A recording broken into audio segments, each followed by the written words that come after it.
আজি মই ফুলকবি মাংস মটৰেৰে বনোৱা এটা ধুনীয়া ৰেচিপি মই আপোনালোকক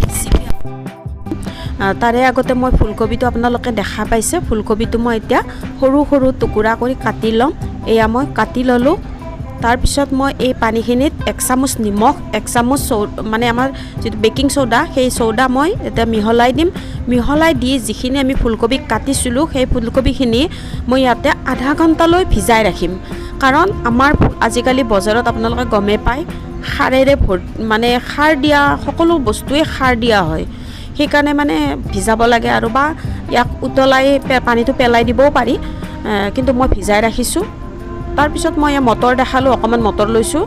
তাৰপিছত এয়া মাংস হয়, এইটো মাংস মানে আমাৰ যিটো ব্ৰইলাৰ মাংস সেইটো মাংসটো হয়। মই মাংসটো 250 গ্ৰাম লৈছোঁ। তাৰপিছত মই পিঁয়াজ এটা, আদা নহৰু, কেঁচা জলকীয়া, ধনিয়া পাত এনেকৈ লৈছোঁ আৰু গোটেইখিনি মই কাটি লৈছোঁ।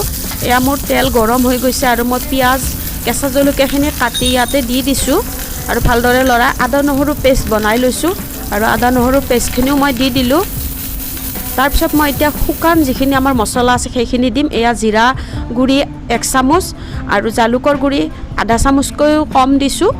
তাৰপিছত মই হালধি গুড়ি আধা চামুচ আৰু জলকীয়া গুড়ি আধা চামুচ, এই গোটেইখিনি দি মই ভালদৰে লৰাম আৰু লৰাই অকণমান পানী দিম যাতে মছলাখিনি অকণমান ভালদৰে হৈ যায় আৰু মছলাখিনি ভালদৰে ভুনি ল'ম যাতে আমাৰ চব্জিখিনি বা মাংসখিনি চব্জিখিনি আমি দিয়াৰ আগত মই প্ৰথমে মাংসখিনি দিম, কাৰণ মাংসখিনি দি ইয়াৰ পানীটো মই অলপমান মানে শুহিবলৈ দিম।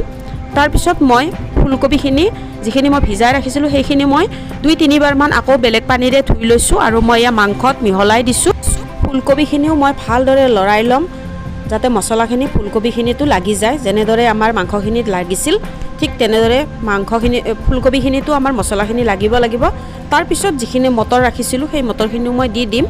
এয়া মই মটৰখিনিও দি দিলোঁ আৰু গোটেইখিনি ভালদৰে লৰাই ইয়াৰ অকণমান পানীটো যেতিয়া নোহোৱা হৈ যাব, যিটো আমাৰ চব্জিৰ পানী থাকে সেই পানীটো নোহোৱা হোৱাৰ পিছত মই ইয়াতে অকণমান পানী দিম যাতে আমাৰ চব্জি মাংস গোটেইখিনি সিজি যায় আৰু সিজাৰ পিছতহে মই বাকীবোৰ যি দিব আছে দি দিম। আৰু এয়া মই এনেকৈ 2-3 বাৰমান লৰাম। এনেকৈ লৰাই মাজে মাজে লৰাব লাগিব, কাৰণ তলৰ ফালে হ'ব ওপৰ ফালে নহ'ব, সেনেকুৱা হ'লে অলপ অসুবিধা হ'ব। গতিকে মই এনেকৈ লৰালোঁ, 2-3 বাৰমান লৰাইছোঁ। তাৰপিছত নিমখ দিয়া নাছিলোঁ, এয়া মই 1 চামুচ নিমখ দি দিলোঁ আৰু এনেকৈ দি মই ভালদৰে লৰাই ল'ম আৰু লৰাই ভালদৰে হ'বলৈ এনেকৈ মই 2-3 বাৰমান লৰাই তাৰপিছত মই অকণমান পানী দি দিছোঁ, কাৰণ আমাৰ যিখিনি আমি চব্জি বা যিটো ৰেচিপি বনাম একেবাৰে শুকান নহয়, অকণমান যাতে গ্ৰেভি টাইপৰ হয়। আৰু তাৰপিছত মই এয়া ধনিয়া পাতখিনি শেষত দি দিলোঁ। এতিয়া মোৰ মাংসৰ তৰকাৰী ৰেডি হৈ গ'ল। আজিৰ ভিডিঅ'টো চাই কেনে পাইছে কমেণ্টত জনাব আৰু মোৰ ভিডিঅ'টো লাইক শ্বেয়াৰ কৰি দিব আৰু যদি চেনেলত নতুনকৈ আহিছে চেনেলটো ছাবস্ক্ৰাইব কৰি দিবলৈ একেবাৰে নাপাহৰিব। আজিলৈ এৰিছোঁ, বাই বাই ফ্ৰেণ্ডছ।